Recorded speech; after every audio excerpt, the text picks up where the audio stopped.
Yeah, Zechariah as a prophet himself historically was part of the pioneering community that returned from exile in Babylon to rebuild Jerusalem. And that endeavor itself was a very difficult one. And it was only the die-hard Davidic supporters who went back, and it wasn't very many of them. We often make the mistake of reading the numbers of returnees in the books of Ezra and Nehemiah. They talk about 42,000 people coming back, and we often think that that's one figure that they all came back at once. That figure, however, really is the number of people who returned across 2 centuries. The initial return was probably only about 1,000 people, and archaeology confirms that for us. It was a very small community, and they came back with Zerubbabel, who was the direct Davidic descendant in line to have the throne. But of course, he's living in a time of Persian ascendancy. But not long after the return to Jerusalem, the Persian Empire seemed to fall apart. And so Zerubbabel had to figure out, well, what are we going to do here in Jerusalem? They were just starting to build the temple, and the temple, according to 2 Samuel 7, is not just a place where you come and worship God and bring sacrifices. It's also a monument to the Davidic covenant. It's different to the tabernacle. The tabernacle could be folded away and moved to another location. But the temple was a permanent structure because it reflected the permanence of the Davidic covenant. And it had to be in Jerusalem. It was never going to be moved. This was the Davidic capital. So for Zerubbabel to rebuild the temple was the first stage in restoring a Davidic kingdom based in Jerusalem. And the Davidic rule, according to Davidic ideology, encompasses all of Israel, not just Judah in the south, but also the northern tribes, those whom we come to refer to as Sumerians or Samaritans even later. And so Zerubbabel fell foul of the Persians, who managed to prevent their empire from collapsing. But it was a close run thing for Zerubbabel. He seems to have been, there are a few theories about what happened to Zerubbabel, but I think the most cogent one is that he was arrested by the Persians and removed from the scene while they investigated his claim that Cyrus, the Persian king, had given permission for the Jerusalem temple to be rebuilt. And when they eventually did find permission, Zerubbabel was allowed to return to Jerusalem and complete the temple. But while he was away, the Jerusalem community had to figure out what on earth they were going to do now that their figurehead was gone. And the prophet Zechariah and his vision is very important in this. The first 6 chapters of Zechariah are addressing this situation. And one of the things that Zechariah suggests is not looking to another Davidic descendant to replace Zerubbabel, but because Zechariah believes Zerubbabel will be back. Zerubbabel's hands started building the temple, his hands will complete it. And he suggests that they put the high priest Joshua in as acting community leader, acting branch, as they talk about the leader of the Jerusalem community.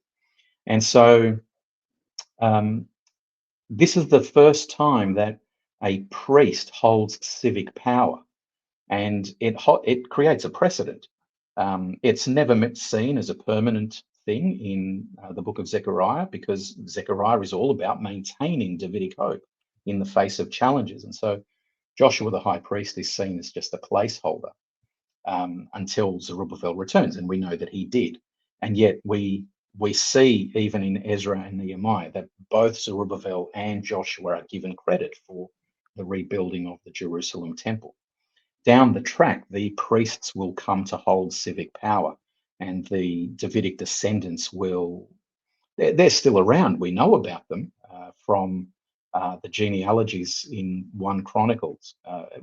Those, chapters and chapters of endless genealogies that we just roll our eyes at and just skip over as utterly boring. They actually give us some really important information about the Davidic royal line.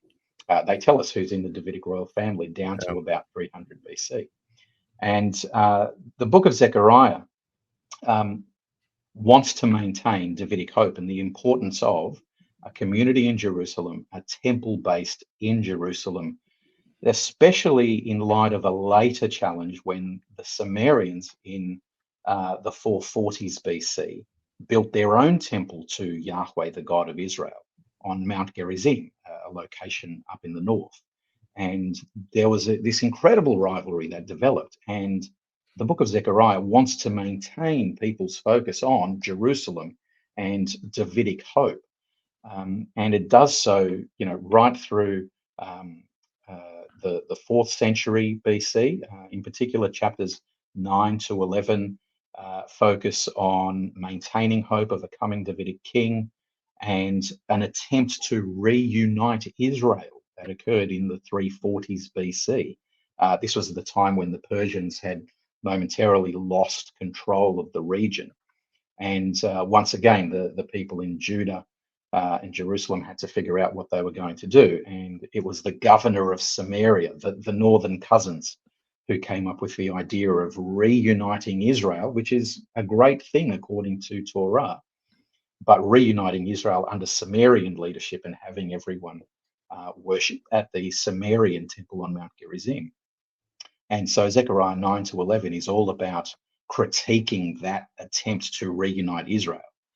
I'd also argue the book of Malachi is all about that period as well, critiquing this attempt to reunite Israel as well-meaning as it was ideologically. The practicalities of an Israel led by Sumerians worshipping at Mount Gerizim was just disastrous for Davidic hope and the prophetic traditions. And then that attempt to reunite Israel ultimately comes to nothing because the Persians reassert their sovereignty over the region in 345 BC. And this is alluded to in Zechariah 11. And then there's the oracle of Zechariah 12 to 14, which deals with circumstances in 301 BC. Now, this is over 2 centuries after the prophet Zechariah himself. So people are adding to the book of Zechariah, but in keeping with the grain of Zechariah's original prophecies. In 301 BC, there was a siege of Jerusalem conducted by the Greek king of Egypt, Ptolemy I. He was one of Alexander the Great's generals. And Judah and Jerusalem came to be the rope in a tug of war between the Ptolemies, the Greek Ptolemies based in Egypt, and the Greek Seleucids based in Syria, as well as some other players, a lot of the staff of Alexander the Great. And in 301 BC, Ptolemy managed to besiege Jerusalem, capture it, and he deported a whole lot of people down to Egypt, to the new city of Alexandria. This is how the Jewish community of Alexandria begins, and very quickly, almost overnight, becomes the biggest Jewish community in the world. And so in 301 BC, we have another exile. And Zechariah 12 to 14 is looking at that particular moment and trying to interpret it. And it longs for God to rectify this situation. And it uses the current dystopia of 301 BC to paint a picture of a utopia that God will establish through apocalyptic means at some point in the future. So the book of Zechariah really takes in, over 2 centuries of history. And what it's trying to do throughout all of its pages is maintain Davidic hope in the face of some very significant challenges.